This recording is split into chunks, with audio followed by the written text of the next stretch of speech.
Por favor, busque en su Biblia el Salmo 119. Quiero empezar citando lo que un hombre sabio dijo. Muchos se casan delante de Dios hasta que la muerte los separe. Tienen empolvadas sus Biblias y hay aridez en su corazón.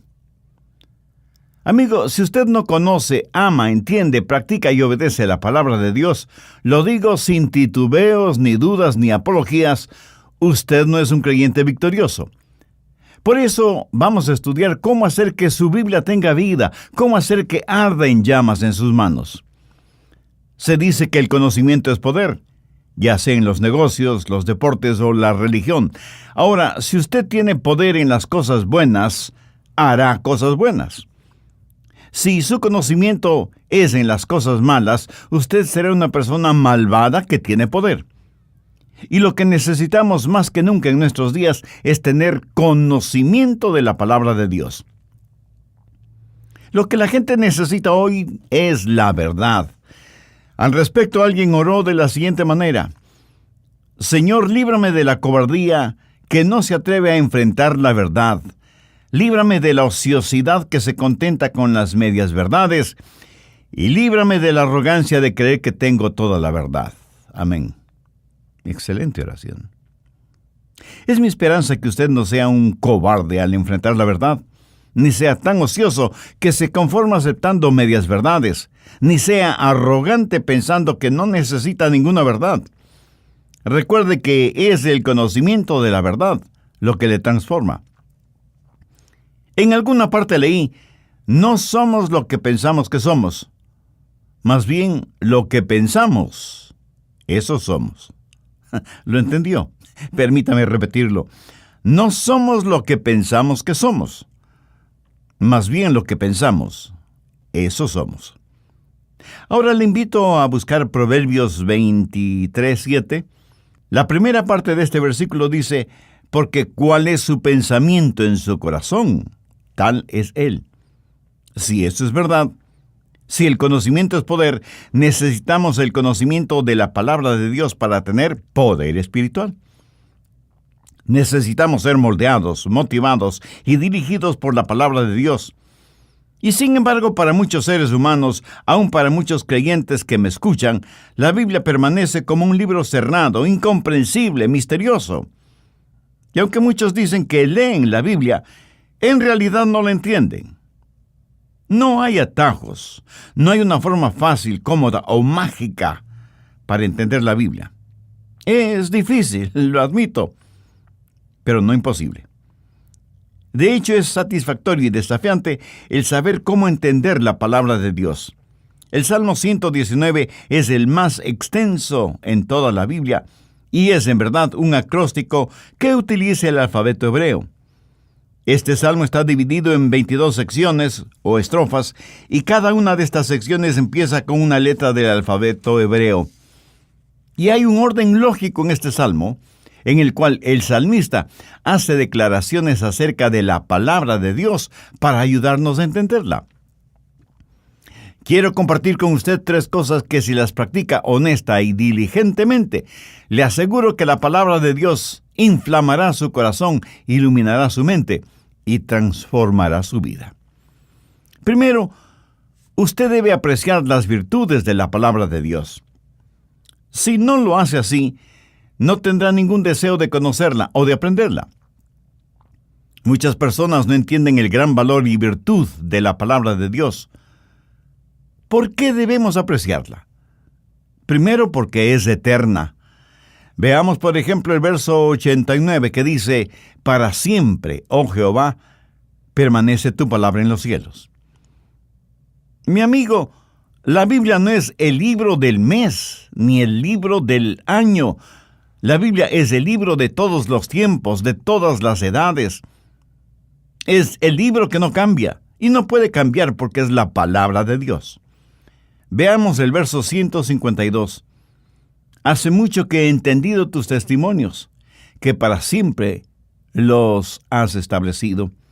Y un poco más adelante, en el verso 160, el salmista dice, la suma de tu palabra es verdad. La palabra de Dios tiene su origen en el cielo para beneficio de los habitantes de la tierra. Miles de años han pasado desde que la Biblia fue inspiradamente escrita. Los imperios se han levantado y han desaparecido del escenario del mundo. Las civilizaciones han experimentado cambios y recambios. La ciencia continúa empujando las fronteras del conocimiento y, con todo, la Biblia permanece. Hubo emperadores que decretaron la eliminación de la Biblia. Los agnósticos cínicamente se burlan de la Biblia, mientras que religiosos liberales remueven cielo y tierra tratando de eliminar los milagros de la Biblia. Los materialistas simplemente la ignoran y los cultistas radicales deliran por desacreditarla. Y sin embargo, la Biblia permanece firme a pesar de tanta predicación avergonzante. El Dr. Robert Lee fue un gran hombre de Dios y con referencia a la Biblia él dijo lo siguiente: ni todos sus enemigos han podido rasgar su sacra vestidura, ni robar ni una sola flor de su hermoso jardín, ni diluir ni una sola gota de miel de sus abundantes colmenas, ni romper ni una sola de las 1000 cuerdas de su arpa, ni hacer desaparecer ni una sola de sus dulces palabras en la tinta de la infidelidad. Y en el Nuevo Testamento, en 1 de Pedro 1:25, leemos: mas la palabra del Señor permanece para siempre. ¿Lo ve? La Biblia es eterna, actual, moderna, indestructible. Esas son las virtudes de la palabra de Dios que usted debe apreciar. En el verso 142 leemos: tu justicia es justicia eterna, y tu ley, la verdad. Ahora note lo que dice el verso 151. Cercano estás tú, oh Jehová, y todos tus mandamientos son verdad. Y concluye en el verso 160 con la extraordinaria declaración: la suma de tus palabras es verdad. Una vez Pilato le preguntó a Jesús: ¿qué es la verdad? En el Evangelio de Juan, capítulo 17, Jesús, hablando a su Padre, dice: tu palabra. En este mundo actual, que ha perdido el respeto y el aprecio por la verdad, usted puede declarar, sin dudas ni vacilación, que la Biblia es la verdad. En estos días tenemos pseudoteólogos que dicen que la Biblia debe ser reexaminada. En lo que a mí respecta, son ellos los que deben ser reexaminados. Pero en serio, hoy estamos enfrentando toda clase de atropellos contra las verdades bíblicas. El ataque frontal viene de los religiosos liberales que la niegan, y en la retaguardia están los fanáticos que dicen: no me importa lo que la Biblia diga. Lo importante es lo que yo experimento. El apóstol Pablo tuvo que enfrentar a gente así. Veamos 1 de Corintios 14, los versos 37 y 38. Si alguno se cree profeta o espiritual, reconozca que lo que os escribo son mandamientos del Señor. Mas el que ignora, ignore. En Corinto hubo algunos que estuvieron metidos en una especie de hocus pocus carismático y se volvieron fanáticos con el asunto de hablar en lenguas, profetizar, sanidades y visiones. Y Pablo trata de poner las cosas en orden. Y ellos le dijeron: hermano Pablo, queremos que sepas cuán espirituales somos. Tenemos el don de profecía. Y Pablo les contestó: pues si piensan que son profetas y por tanto espirituales, deben reconocer que lo que les estoy diciendo es la palabra de Dios. Y luego creo yo que con un tono de buen humor les dijo: mas si alguno ignora estas cosas, pues que siga siendo ignorante. Hay personas en nuestros días que quieren acomodar la Biblia a su experiencia personal. Y hay aquellas que, sin negar la Biblia necesariamente, tratan de reemplazarla, o, según dicen, mejorarla con la psicología, la filosofía y el humanismo modernos. Como que si la Biblia no fuera lo suficientemente buena por sí misma. Si usted está buscando la verdad, la encontrará en las páginas de la Biblia. Anote 2 Timoteo 3:16. Toda escritura es inspirada por Dios. La palabra inspirada literalmente significa aliento, respiración. Por lo tanto, la palabra de Dios contiene el aliento mismo de Dios. ¿Qué es lo que usted está escuchando ahora mismo? Está escuchando lo que yo digo, las palabras que pronuncio. Se podría decir que está escuchando mi aliento, mi respiración, y la Biblia dice que toda escritura es el aliento de Dios. Veamos Mateo 4:4. Jesús le respondió a Satanás: escrito está, no solo de pan vivirá el hombre, sino de toda palabra que sale de la boca de Dios. Y Jesús se estaba refiriendo a las Escrituras.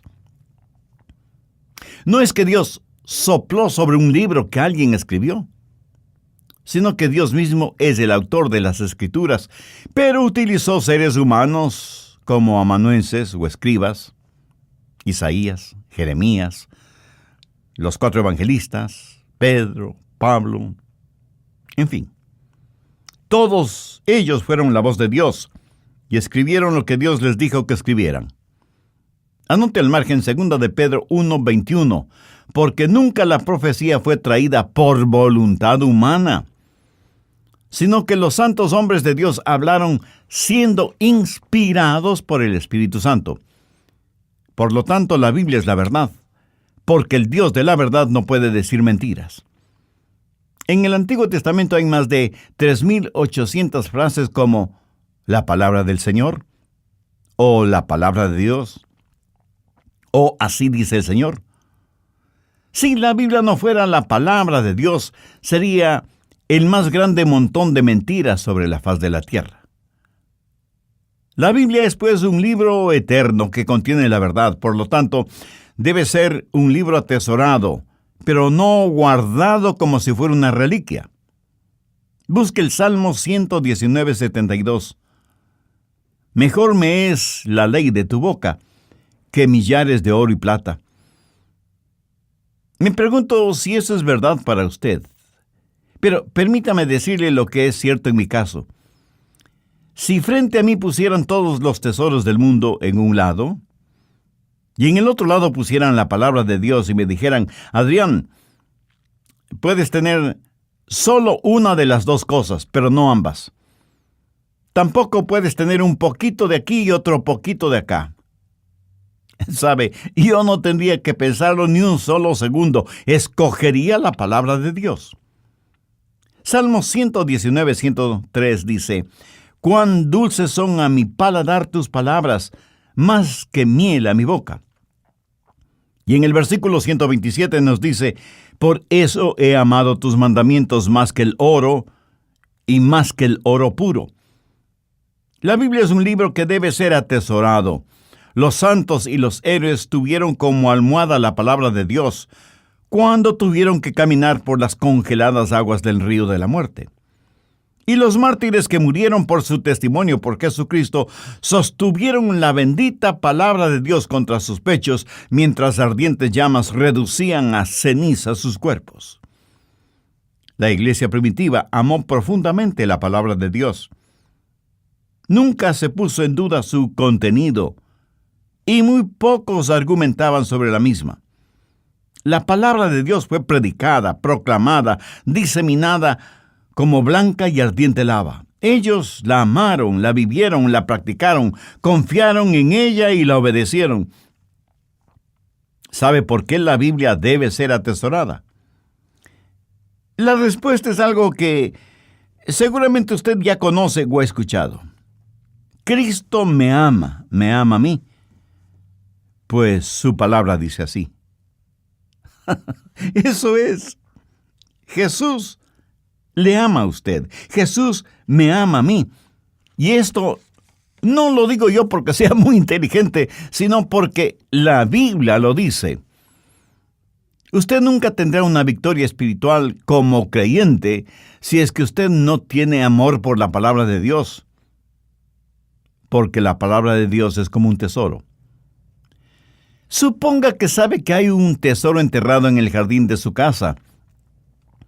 Y si no tiene pico y pala para comenzar a cavar, correrá hasta la ferretería a comprar las herramientas que necesita para empezar la búsqueda de ese tesoro. Mi amigo, la Biblia es el libro de los tesoros de Dios. Segundo, debe asimilar la vitalidad de la palabra de Dios. Estoy usando a propósito la palabra vitalidad, porque significa estar vivo. La Biblia es un libro vivo. Anote Hebreos 4:12, porque la palabra de Dios es viva y eficaz. Ahora busque rápidamente Juan 6:63. Jesús está hablando y les dice, las palabras que yo he hablado son espíritu y son vida. ¿Lo ve? La Biblia es vibrante, está llena de vida. Por eso digo que no solo debe apreciarla, sino que también debe asimilarla. Ustedes, señoras o señoritas que me escuchan, no solo leen las recetas de cocina, sino que las preparan y luego la familia participa de esa novedad culinaria, ¿verdad? Ahora, ¿cómo se asimila la palabra de Dios? Primero, con oración. Salmo 119:12. Bendito tú, oh Jehová, enséñame tus estatutos. ¿Alguna vez ha orado diciendo, Señor Dios, sé mi maestro? Pídale a Dios que le enseñe. Cuando usted ora por algo, ¿qué es lo que sucede? Sus ojos serán abiertos.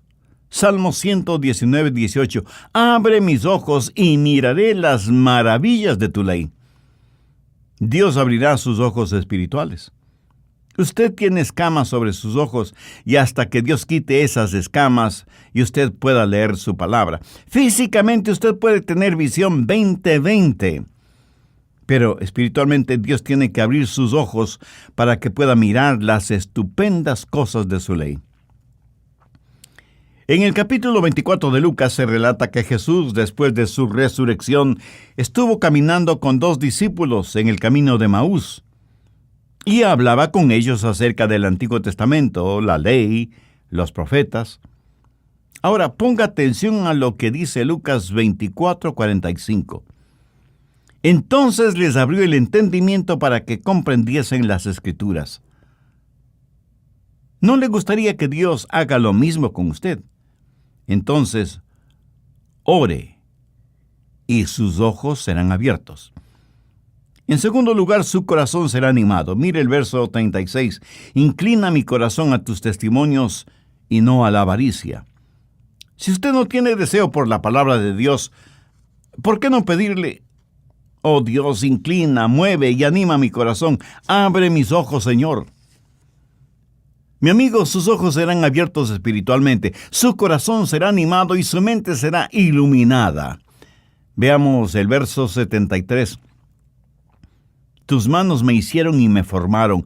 Hazme entender y aprenderé tus mandamientos. Frecuentemente al preparar estos mensajes, dejo de lado mi lápiz e inclino mi cabeza y digo, oh Dios, ayúdame a entender esto. Abre mi entendimiento. Cuando oramos, nuestros ojos serán abiertos, nuestro corazón será animado y nuestra mente será iluminada para entender la palabra de Dios. Pero no solamente debemos orar, sino meditar en la palabra. Salmo 119:15 dice, en tus mandamientos meditaré, consideraré tus caminos. Veamos ahora el verso 147. Me anticipé al alba y clamé, esperé en tu palabra. ¿Sabe lo que eso quiere decir? Bueno, quiere decir, me levanté muy temprano en la mañana y confié en tu palabra. Eso habla de su tiempo de quietud personal con Dios, de su tiempo íntimo devocional. Mire el verso 148. Se anticiparon mis ojos a las vigilias de la noche para meditar en tus mandatos. Mi amigo, esto requiere tiempo. Se tiene que levantar 1 hora más temprano. Pero si tiene que hacerlo, hágalo. Si para meditar en la palabra de Dios tiene que irse a descansar más temprano, pues hágalo. Y cuando esté orando y meditando, tenga a la mano un cuaderno y un lápiz y lea la Biblia y espere que Dios le diga algo y anótelo para que no lo olvide. Y cuando lea la Biblia, use su santificado sentido común. No salte de un lado a otro al leerla. No empiece en la mitad de cualquier libro, o en la mitad de cualquier capítulo, o en la mitad de cualquier versículo. La Biblia tiene varias formas literarias: poesía, profecía, preceptos, promesas, proverbios. Ahora, si usted trata de convertir un proverbio en una promesa, perderá su religión, porque los proverbios no son promesas. ¿Qué es un proverbio? Un proverbio es un principio general que usualmente se lo aplica para obtener resultados mejores. Por ejemplo, en el libro de Proverbios hay consejos para ser saludable, próspero y sabio. Y usted puede tener estas cosas y sin embargo ser atropellado por un vehículo. Así que usted, al ser atropellado, deja de ser saludable y sus riquezas desaparecen en hospitales, médicos y medicinas, y su sabiduría no le sirvió de mucho porque no miró a ambos lados de la calle antes de ser atropellado. Quiero que lo entienda. Al leer la Biblia, pregúntese: ¿es esto un precepto? ¿O una poesía? ¿O un proverbio? ¿O una promesa? Sabe que Dios le dio una mente. La Biblia dice que tenemos la mente de Cristo. Así que use su mente. Al estudiar la Biblia, medite en ella. A veces la gente pregunta: ¿se debe interpretar la Biblia literal o figurativamente? Y la respuesta es sí. Déjeme explicarlo. Se la debe interpretar figurativa y literalmente. Por ejemplo, la Biblia está llena de simbolismos. En el Apocalipsis, el diablo está representado por un enorme dragón que tiene un rabo o cola tan grande que con él barre la tercera parte de las estrellas del cielo. El telescopio más poderoso del mundo ha descubierto un nuevo planeta que está a billones de años luz de la Tierra. Ahora, piense si habrá un dragón tan colosal cuyo rabo sea lo suficientemente largo como para barrer estrellas que están a billones de años luz de distancia. El dragón simboliza al diablo y las estrellas a los ángeles caídos. Lo que usted tiene que hacer es descubrir lo que el símbolo representa y entonces lo cree literalmente. Pero jamás diga: oh, eso es puro simbolismo, porque el diablo no existe. En la actualidad, y casi en todas partes del mundo, ya son muy conocidos los 2 arcos amarillos de las hamburguesas McDonald's. Cualquier niño que no sabe ni leer sabe lo que esos 2 arcos significan. Son un símbolo. Pero al verlos, diría usted: oh, esos son solo un símbolo porque los restaurantes McDonald's no existen. Y las hamburguesas tampoco. No lo diría, ¿verdad? Especialmente si tiene hijos que le demostrarán lo contrario. Amigo, conozca lo que el símbolo representa y entonces haga la aplicación literal. Cuando usted lee la palabra de Dios, ore y medite, pídale a Dios que le enseñe y hágase las siguientes preguntas. ¿Hay una promesa que reclamar? ¿O hay una lección que aprender? ¿Hay una bendición para regocijarme? ¿Hay un mandamiento que debo obedecer? ¿Hay un pecado que debo evitar? ¿Hay un pensamiento que debo llevar? El verso 11 del Salmo 119 dice: en mi corazón he guardado tus dichos. ¿Para qué? Para no pecar contra ti. Y 4 versículos más adelante, en el verso 16, leemos: me regocijaré en tus estatutos, no me olvidaré de tus palabras. ¡Qué maravillosa realidad! Poder guardar la palabra de Dios en el corazón. ¿Sabía que usted puede recordar más cosas de las que dice que recuerda? Así que no me venga con el cuento de que no puede recordar. Escuche, usted no podría funcionar de ninguna manera si no recordara cosas. Muchos de nosotros, aún en los países subdesarrollados, tenemos algún medio de transporte personal. Un vehículo, no importa la marca. Y quienes manejamos tenemos que recordar constantemente no solo dónde está el acelerador, sino también dónde está el freno. Si no es así, muy pronto estaremos usando el carro de Armando, o sea, 2 cuadras a pie y 2 cuadras andando. Mis amigos, funcionamos por medio de la memoria. Y la memoria trabaja por medio de la concentración y la motivación. Y funciona mejor mientras más se la usa. Por eso dije hace algunos instantes que usted puede recordar más de lo que piensa que puede recordar.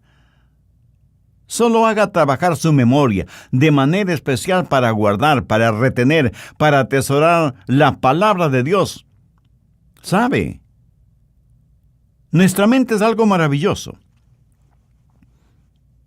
A mi esposa le fascina coleccionar pequeñas cajitas o cofrecitos. Algunos son hábilmente tallados en maderas preciosas y decorados con joyas.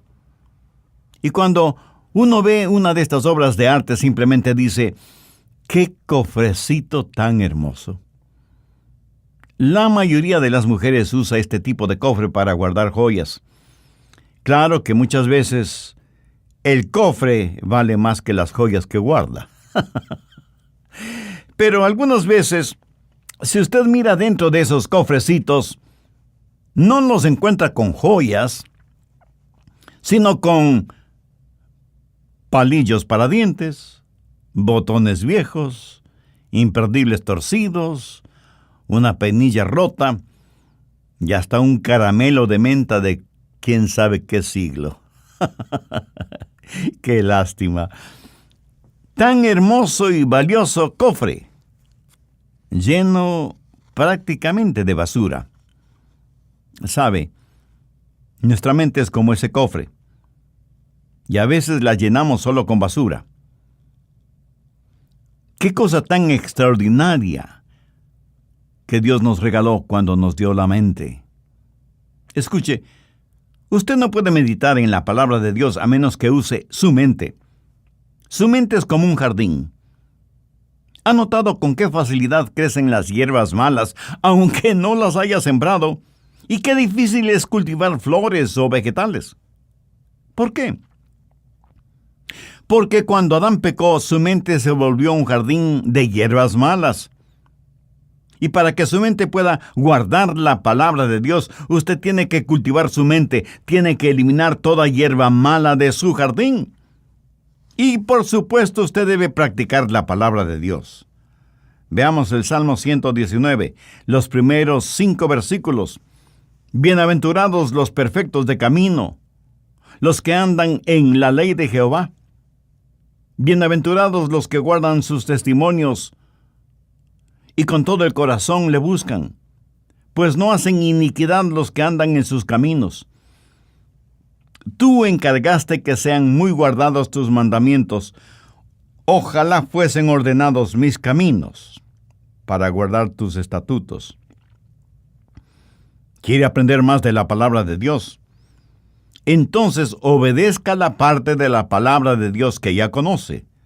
Mientras más obedece, más aprende. Y no faltará quien me diga, pastor, hay un montón de cosas en la Biblia que no las entiendo. Y entonces yo tengo que preguntarle, ¿está obedeciendo las cosas que sí entiende? Mi amigo, mi amiga, no es suficiente el recitar las promesas de Dios sin obedecer los mandamientos de Dios. Permítame compartir con usted un sencillo secreto. ¿Quiere aprender más de la palabra de Dios? Entonces obedezca la parte de la voluntad de Dios que ya conoce. Se cuenta que el famoso escritor norteamericano Samuel Langhorne, quien escribió bajo el seudónimo de Mark Twain, dijo lo siguiente: no es la parte de la Biblia que no entiendo la que me da problemas. Es la parte que sí entiendo la que me inquieta. Una declaración como para ponernos a pensar, ¿no le parece? Puede haber misterios y cosas que usted no entienda acerca del dedo intermedio del pie izquierdo de alguna bestia en el Apocalipsis. Pero permítame decirle que sí puede entender cuando la Biblia dice que debemos amarnos los unos a los otros. Claro que muchos seres humanos prefieren romperse la cabeza tratando de descifrar los misterios del Apocalipsis que cumplir con el mandamiento de amarnos mutuamente. Es tan difícil el practicar lo segundo, o sea, el amor mutuo, como para preferir sepultarnos en lo primero, o sea, tratar de descifrar los misterios y los símbolos bíblicos. Usted puede entender cuando la Biblia da claros y específicos mandamientos. Si usted empieza a guardar la palabra de Dios, esa palabra se volverá real para usted, y cuando eso suceda, usted querrá proclamarla. Vea lo que dice el verso 13. Con mis labios he contado todos los juicios de tu boca. Y el salmista en el versículo 27 solicita, hazme entender el camino de tus mandamientos para que medite en tus maravillas. Y no debemos dejar de pasar por alto el convencimiento implícito en el verso 46. Hablaré de tus testimonios delante de los reyes y no me avergonzaré. Ahora, este conocimiento que usted tiene debe ser transformador. Permítame darle el bosquejo de todo esto, aunque tengo la esperanza de que haya estado tomando notas durante este estudio bíblico. Si lo hizo, usted ya tiene un bosquejo excelente de este mensaje. Primero, la palabra de Dios es una fuente de victoria. Verso 45. Y andaré en libertad, porque busqué tus mandamientos. Así como Jesús en el desierto venció a Satanás con la palabra de Dios, usted también vencerá. Segundo, la palabra de Dios es una... It hurt good, more than I can say. But maybe love isn't holding on. Maybe it's knowing when to walk away.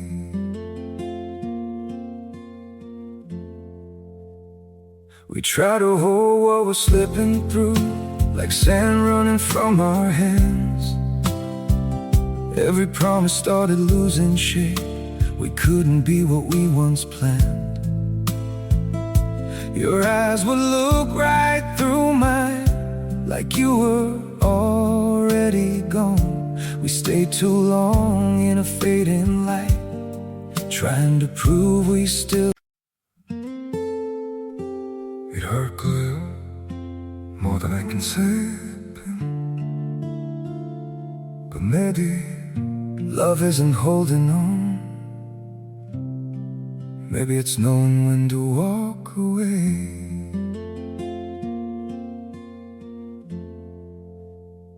We try to hold what we're slipping through, like sand running from our hands. Every promise started losing shape. We couldn't be what we once planned. Your eyes would look right through mine, like you were already gone. We stayed too long in a fading light, trying to prove we still. It hurt good, more than I can say. But maybe love isn't holding on.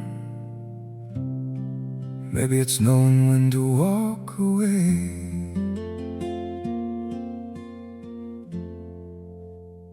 We try to hold what we're slipping through, like sand running from our hands.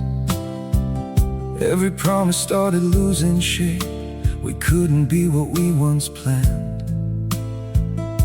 Your eyes would look right through mine, like you were already gone. We stayed too long in a fading light, trying to prove we still. It hurt good, more than I can say. But maybe love isn't holding on. fuente de crecimiento. Verso 32. Por el camino de tus mandamientos correré cuando ensanches mi corazón. La gente dice, oh, pastor, estoy tan débil físicamente. Difícilmente puedo salir de la cama. No tengo deseos ni siquiera de trabajar. Y pregunto, ¿cuál es su problema? ¿Ha consultado con algún doctor? ¿Sabe de qué está enfermo? Respuesta, no he consultado con ningún doctor. Entonces a lo mejor es algo que usted ha comido. Pastor, hay un restaurante al que voy los domingos si no está lloviendo, si no hace mucho calor, y ahí como. Y ese es todo mi alimento. Un tanto asombrado le pregunto, ¿me quiere decir que solo comen los domingos en ese restaurante si es que no llueve o si no hace mucha calor? Así mismo es, pastor. Y con toda franqueza le digo, pues no en vano usted está tan débil. Escúcheme, si usted no aprende a alimentarse con la palabra de Dios, ¿no crecerá? Anote 1 de Pedro 2:2. Desead, como niños recién nacidos, la leche espiritual no adulterada, para que por ella crezcáis para salvación. La palabra de Dios es fuente de crecimiento y de gozo. David dijo, por heredad he tomado tus testimonios para siempre, porque son el gozo de mi corazón. La palabra de Dios es una luz guiadora e iluminadora. Lámpara es a mis pies tu palabra y lumbrera mi camino. ¿Quiere tener gozo, poder y victoria? ¿Quiere tener la capacidad para vencer al enemigo? Tenga la palabra de Dios en su corazón y podrá apropiarse de estas cosas. Para aquellos que no son creyentes, o para aquellas personas que nunca han buscado la salvación, permítame darles la Biblia en forma de cápsula. La Biblia enfrenta un solo problema, el pecado. La Biblia tiene un solo villano, Satanás. La Biblia tiene un solo héroe, Jesucristo. La Biblia tiene un solo propósito, la gloria de Dios. La Biblia es como una espada de dos filos. Si no le hiere para salvarle, le herirá para condenarle. Anote 2 de Corintios 2, los versos 15 y 16. Porque para Dios somos grato olor de Cristo en los que se salvan y en los que se pierden. A estos ciertamente olor de muerte para muerte, y a aquellos olor de vida para vida. Dios quiere que comparta con usted el siguiente versículo de su palabra, porque de tal manera amó Dios al mundo que ha dado a su Hijo unigénito, para que todo aquel que en Él cree no se pierda, mas tenga vida eterna. Las palabras todo aquel le incluyen a usted. Y la frase que en Él cree quiere decir que pone su fe, su confianza en Jesús. Y cuando dice no se pierda, significa que cuando usted muera no se irá al infierno. Amiga, amigo, ¿conoce usted a Jesús? Conoce, estudia y medita en la palabra de Dios. ¿Con qué cosas ha llenado el precioso cofre de su mente? Si usted aún no tiene una relación personal con Jesús, pero quiere tenerla, este es el momento de hacerlo. Le voy a guiar en una sencilla oración. Usted puede repetir mis palabras o utilizar sus propias palabras y decirlas en voz alta o en voz baja, o decirlas silenciosamente. Lo importante es que las diga con fe, con sinceridad, con convicción. Querido Dios, reconozco que la lectura de tu palabra no ha sido muy fuerte hasta ahora, y menos aún la meditación en ella. Reconozco también que siguiendo la tradición he estado viviendo en un plano de religiosidad que nunca tocó espiritualmente mi vida. Hasta ahora no he querido tener una relación personal contigo. Pero este momento me acerco a ti en busca de tu perdón y misericordia. Quiero tener la guía y la iluminación de tu palabra en mi vida. Señor Jesús, sabía de tu amor hacia mí. de tu sacrificio en el Calvario para pagar las culpas de mi pecado. Sabía de tu muerte y resurrección, pero nunca hasta ahora había pensado en ti como mi Salvador y mi Señor. Hoy lo hago y te invito a que vengas a morar en mi corazón y tomes el control total de mi vida. Perdóname, límpiame, sáname, sálvame. Tú moriste por mí y yo quiero vivir para ti para siempre. Ayúdame a ser un testigo fiel de tu gracia y misericordia, y que nunca me avergüence de ti a pesar de las circunstancias o de las consecuencias. Lo pido en tu santo nombre. Amén. Si usted hizo esa declaración espiritual y la hizo en forma seria y con convicción, la Biblia dice que hay regocijo en el cielo por cada pecador que se arrepiente. Nosotros queremos ser parte de su gozo espiritual y por eso lo invito para que nos escriba contándonos acerca de su decisión por Cristo. Su carta nos será de bendición y estímulo y además nos dará la oportunidad y privilegio de orar por usted y su nueva vida como creyente en el Señor Jesucristo.